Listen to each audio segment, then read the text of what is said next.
প্রতিটা মেয়ে যেখানে জন্ম হয় সেখানে কিন্তু নিজের ইচ্ছায় থাকতেও পারে না। কয়েকদিন ছুটি নিয়ে বাবার বাড়িতে গিয়েছিলাম, কিন্তু হঠাৎ করে বাড়ি চলে আসতে হলো কেন। আর বাড়ি এসে ছোট ছোট বাচ্চাদের নাচগুলো তোমাদের সঙ্গে একটু শেয়ার করলাম। আর নতুন ঘরে দুটো রুমের মধ্যে দুটো নতুন নতুন পর্দা লাগিয়ে এত সুন্দর লাগলো রুমগুলো, তোমাদেরকে আর বলে বোঝাতে পারবো না। তো বন্ধুরা, তোমরা ব্লগটা দেখতে থাকো, আশা করছি তোমাদের খুবই ভালো লাগবে। আর যদি ভালো লাগে একটা লাইক কমেন্ট শেয়ার করতে কিন্তু ভুলো না।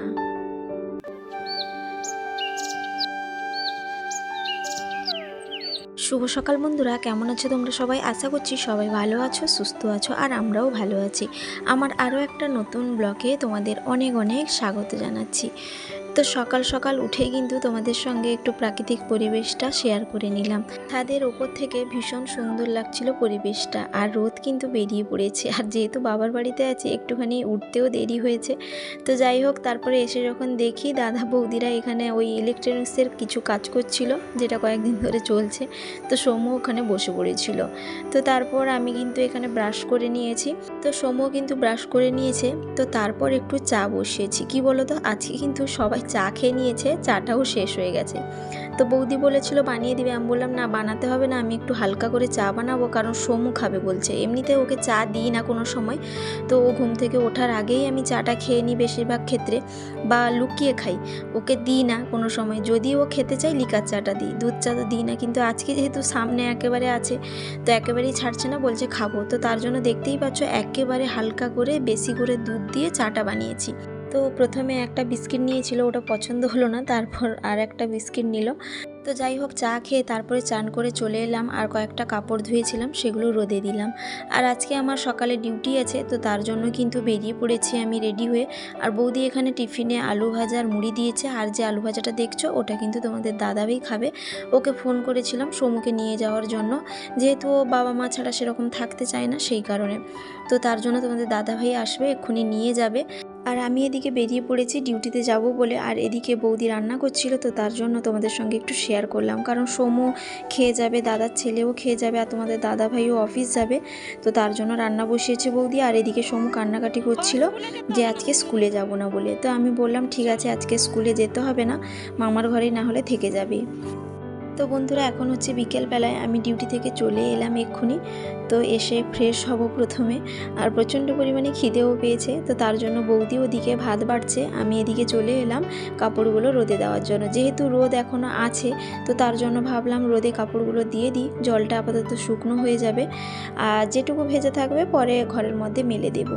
তো এরকমই বাড়িতেই আমি বেশিরভাগ সময় করে থাকি, রোদ থাকলে কাপড়গুলো ধুয়ে দিই সঙ্গে সঙ্গে, দিলে বেশ ভালো হয়। কাপড় ফেলে রাখলে অনেকটা সমস্যাও হয়, কারণ আমার কাজ বেড়ে যায়। তো সেই কারণে কাপড়গুলো রোদে দিয়ে দিলাম। তো তারপর এদিকে বৌদি ভাত বাড়ছিল, তোমাদের সঙ্গে একটু শেয়ার করে নিচ্ছি। এদিকে কি কি তরকারি হয়েছে তোমাদের সঙ্গে একটু শেয়ার করে নিই। এদিকে বৌদি একটু মাছের তেল দিয়ে সবজি দিয়ে একটা ভাজা করেছে, আর এদিকে ঝোল করেছে আর টক করেছে। টকটা হচ্ছে শোল মাছের টক, যেহেতু তোমাদের দাদা ভাই বা আমরা সবাই মিলে শোল মাছের টকটা খেতে ভীষণ পছন্দ করি, তো তার জন্য দাদা শোল মাছ এনেছিল। আর এখন গরমের সময় কিন্তু টকটা ভীষণ খেতে ভালো লাগে, তো তার জন্য। আর প্রথমেই কিন্তু আমি টকটা দিয়েই খাচ্ছি, আর সঙ্গে একটা কাঁচা পেঁয়াজও নিয়েছি। তো যাই হোক, এখন খেয়ে নিই। আর ডিউটি থেকে এসে যখন দেখি সোমু কিন্তু খেয়ে ঘুমিয়ে গেছে। আর আজকে কিন্তু প্রচুর পরিমাণে কান্নাকাটি করছিল, তো তার জন্য তার বাবা বলল ঠিক আছে, আজকে আর স্কুলে যেতে হবে না। তোমাদের দাদা ভাইয়েরও একটু অফিসের চাপ ছিল, তো তার জন্য ও একটু তাড়াতাড়ি চলে গেছে। তো সেই কারণে আর সোমু স্কুলে যায়নি, এখানেই থেকে গেছে। এমনিতে থাকতে চায় না, তো আজকে স্কুলে যাওয়ার ভয়ে কিন্তু থেকে গেছে মামার বাড়িতে। তো খেয়ে তারপর চলে এলাম একটু নারিকেল খাওয়ার জন্য। নারিকেল ডাবটা খাবো ভাবছিলাম, তারপর ভাবলাম না, আর ডাব খাবো না। দাদার ছেলে নারিকেল ডাব খাচ্ছিল, তো নারিকেল একটুখানি ছিল, সেই নারিকেল একটু খাচ্ছি, কারণ মিষ্টি জানো তো প্রচুর পরিমাণে, তো সেই কারণে। তো খেয়ে তারপরে ছাদে যাচ্ছি একটু ঘুমাবো বলে, বাড়িতে তো সেরকম ঘুমোতে সময় পাই না, তো সেই কারণে ভাবলাম একটু ঘুমোবো। তো এই যে বিকেলবেলায় ঘুম থেকে উঠে ফ্রিজ থেকে একটু জুস বার করলাম। সোমু বললো একটু কিছু একটা খাবো মা, তো তার জন্য ওকে একটু জুস দিচ্ছি। আর গরমের সময় কিন্তু ঠান্ডা ঠান্ডা যে কোনো জুসই খেতে ভালো লাগে। তোমাদের দাদাভাই গতকালকে এই জুসটা নিয়ে এসেছিলো, তো তার জন্য ওটা বের করে দিলাম। আর স্প্রাইটও আছে জানো তো, কিন্তু ওটা দিলাম না, বেশি ঠান্ডা লাগবে। তো যাই হোক, একটু বসে খাচ্ছে। তো তারপর কিন্তু হঠাৎ করে এখানে কাপড় গুছিয়ে নিচ্ছি বাড়ি যাব বলে। তো তোমাদের দাদাভাইকে ফোন করেছিলাম, তো তোমাদের দাদাভাইয়ের ইচ্ছে কিন্তু বাড়ি পালিয়ে যাওয়ার। তো ওর না ভীষণ পরিমাণে অসুবিধে হয়, আসলে ওর কোচিং থাকে সকালে, তারপরে বাড়ি যায়, তো এসে আবার খেয়ে অফিস যায়, আবার এসে সন্ধ্যের সময় আসে, তো অনেকবার না যাওয়া আসা হয়ে যায়, তো সেই কারণে ও থাকতেও চাইছে না। তারপর আমার বাড়ির পাশে একটা পুজো আছে, তো সেই জন্য তোমাদের দাদাভাই বললো যে পালিয়ে চলো। তো তার জন্য কিন্তু সব কিছু গুছিয়ে ফেলছি, সমুর আমার সব কিছু জামা কাপড় গুছিয়ে ফেলছি বাড়ি যাব বলে। তো যতই যাই করো না কেন, নিজের বাড়িতে কিন্তু চলে যেতেই হবে। ইচ্ছে থাকলেও এগুলো করা যায় না অনেক সময়। তো একার সংসার হলেও অনেক সময় কিন্তু অনেক কিছু সমস্যার কারণে থাকাও যায় না। তো যাই হোক, কিছু করারও নেই, সব কিছু সমস্যা নিয়েই কিন্তু থাকতে হবে, আর সেগুলোকে ম্যানেজ করেও চলতে হবে। আর আমারও এমনিতে ডিউটি থাকে, তো তার জন্য ভাবলাম ঠিক আছে, না হলে চলো বাড়ি পালিয়ে যাই। তো তোমাদের দাদাভাই কিন্তু এক্ষুনি অফিস থেকে এলো, তো আমি এখানে কাপড় টাপড় গুছিয়ে নিয়েছি। তারপর দাদার ছেলে জুস খাচ্ছিল, তো সমু বললো আমি একটু জুস খাবো, তো সেই জন্য ও একটু তার দাদার সঙ্গে জুস খাচ্ছে, আর বৌদি আমাকেও একটু জুস দিল। যেহেতু কালকে আর জুসটা খাওয়া হয়নি, তো সেই কারণে একটু ঠান্ডা ঠান্ডা জুসটা খেয়ে নিচ্ছি। আর ম্যাঙ্গো জুসটা কিন্তু গরমের সময় ভীষণ কিন্তু খেতে ভালোও লাগে। তো ওইদিকে আমি জুস খেলাম, আর এদিকে তোমাদের দাদাভাইয়ের জন্য বৌদি লিকার চা করে দিয়েছিল, লিকার চা আর বিস্কিট খাচ্ছে। আর ওর না সেরকম মিষ্টি জিনিস বা জুস মিষ্টি এইসব পছন্দ করে না এতটা, মানে যে কোনো জিনিস বেশি পছন্দ করে না, তো তার জন্য একটু হালকা করে লিকার চা খেলো। তো তারপর এখন বেরিয়ে পড়েছি বাড়ি যাব বলে। তোমাদের দাদাভাই সমুকে নিয়ে গেল, আর আমি কিন্তু গাড়ি করে যাব। তো এই যে বাড়ি চলে এলাম, আর এসে যখন দেখি কোচিনের বাচ্চারা নাচ প্র্যাকটিস করছে। আসলে আমাদের বাড়ির পাশে একটা পুজো আছে, তো সেই কারণে কিন্তু কোচিনের বাচ্চারা নাচ প্র্যাকটিস করছে, কেউ বা ওই নাটক প্র্যাকটিস করছে। তো একটা অনুষ্ঠান হবে, তো সেই কারণে কিন্তু প্রচুর বাচ্চা প্র্যাকটিস করছে, আর বেশ ভালো হয়, আনন্দ হয় জানো তো।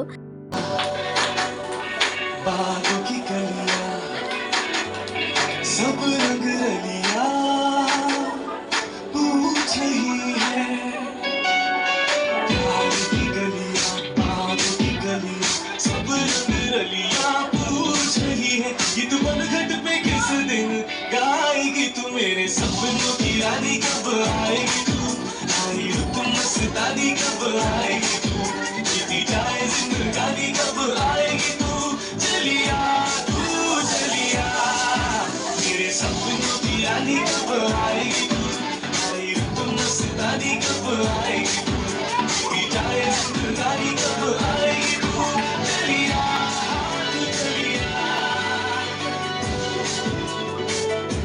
তো কিছু ছোট ছোট বাচ্চাদের একটা নাচ শেয়ার করলাম তোমাদের সঙ্গে, কেমন লাগলো অবশ্যই কমেন্ট করে জানিও। তো এখানে কিছু স্যার আর দিদিমণিদের জন্য চা করেছি, লিকার চা, তো ওনারা কিন্তু লিকার চা ছাড়া খান না, তো সেই কারণে। আর এদিকে দেখতে পাচ্ছ একটা নাটক হবে, তো তার জন্য এখানে নাটক প্র্যাকটিস হচ্ছে। তো সাউন্ডটা দিইনি সেভাবে, তো এমনি তোমাদের সঙ্গে একটু শেয়ার করে নিলাম। যবে নাটক হবে তোমাদের সঙ্গে একটু ভালো করে শেয়ার করার চেষ্টা করব। তো যাই হোক, ওদিকে সব বাচ্চারা কিন্তু বাড়ি চলে গেছে, তো তারপর আমি এদিকে চলে এলাম, ওয়ার্ড্রপ থেকে কিছু পর্দা বের করলাম। তো এই যে পর্দাগুলো দেখতে পাচ্ছ, এইগুলো কিন্তু আমাদের বাড়ির পাশে একটা মেলা হয়, তো ওই মেলা থেকে কিন্তু কিনেছিলাম। মেলা বলতে আমরা কিন্তু ভাঙা মেলাই কিনেছিলাম। আসলে এখানে না যে মেলা হয়, তো শেষের দিকে কিছু জিনিস কিনলে না একটু কম দামে পাওয়া যায়, তো তার কারণেই কিন্তু যেদিন একেবারে শেষ ছিল সেই দিন গিয়েই কিন্তু পর্দাগুলো নিয়ে এসেছিলাম তোমাদের দাদাভাই আর আমি। কিন্তু তোমাদের সঙ্গে সেভাবে আর শেয়ার করা হয়নি, কারণ সময় সুযোগ সেভাবে হয়নি, এমনিতে একটু ব্যস্ত থাকি, তো তার জন্য এক্সট্রা কিছু যে তোমাদের সঙ্গে শেয়ার করব সেটা কিন্তু সেভাবে আর হয়ে ওঠে না। তো যাই হোক, আজকে একটু সময় করে পর্দাগুলো লাগিয়ে নিচ্ছি। কি বলো তো, সামনে একটা পুজো আছে বাড়ির পাশে, তো সেই কারণে আত্মীয় স্বজনরা আসবেন, তো তার জন্য পর্দাটা ভালো করে লাগিয়ে নিচ্ছি। আর আগে যে পর্দা কিনেছিলাম, তো ওটা তো একটাই সেট কিনেছিলাম আমি, তো সেভাবে দুটো কিনিনি, তো তার জন্য না পর্দাটা সেভাবে পুরো জানালার মধ্যে হতো না, তো সেটা বাদ দিয়ে কিন্তু এই পর্দাটা লাগালাম। আর এই পর্দাটা ঘরের সঙ্গে কিভাবে ম্যাচ করেছে অবশ্যই কিন্তু কমেন্ট করে জানিও। তো খুব সুন্দর লাগছিল পর্দাটা, তোমাদেরকে কেমন লাগছে অবশ্যই কমেন্ট করে জানিও। ঘরের সঙ্গে কিন্তু একটু ম্যাচ করেও কিনেছি। তো তারপর পাশের রুমে চলে এলাম। তো পাশের রুমে যেহেতু পিঙ্ক কালার, তো সেই কারণে কিন্তু একটু হালকা পিঙ্ক কালার দেখেই পর্দাটা কেনা হয়েছে।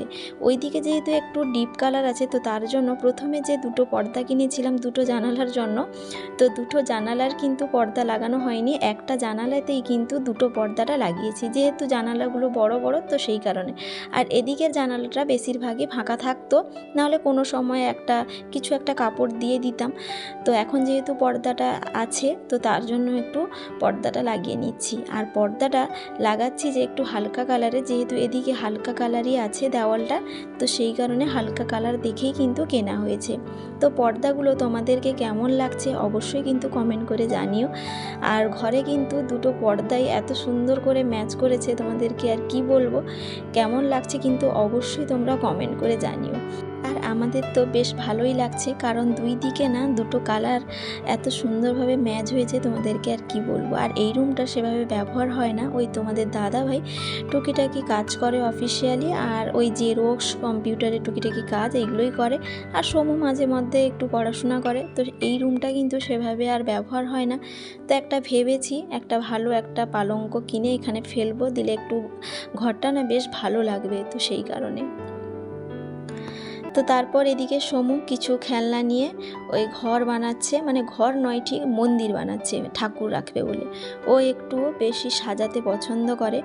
আমরা যেখানে বেড়াতে যাই কিছু না কিছু নিয়ে আসার চেষ্টা করি। তো যেসব জিনিসগুলো বেড়াতে গিয়ে নিয়ে এসেছিলাম, তো সেগুলো না আমার ইচ্ছে ছিল ওই কাঁচের যে শোকেস হয় ওইখানে রাখার, কিন্তু এই যে সমুর জন্য কিছু আর সাজিয়ে রাখতে পারি না, যখন তখন যে কোনো ঠাকুর আলমারি থেকে বের করে এইসব সাজিয়ে রাখে।